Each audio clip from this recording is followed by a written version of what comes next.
Sa video na ito mga ka-dreamers, dito na tayo sa proseso ng pagpunla ng ating luya farm plantation. Pero bago tayo magsimula sa ating pagpunla, may ibabahagi ako sa inyo kung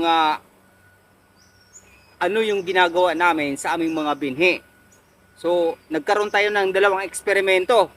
Una, yung nilagay natin sa sako after ng 2 days natin himay-himayin yung binhi. Saka natin silyuhan yung sako at ilagay sa kamalig. At ito yung resulta, mga ka-dreamers, napakaganda. Yung binhi, maganda yung sibol niya. At ang pangalawang proseso natin ay isinilid naman natin sa plastic, saka inilagay sa puno ng saging. At ang nagiging resulta ay mabagal yung pagsibol ng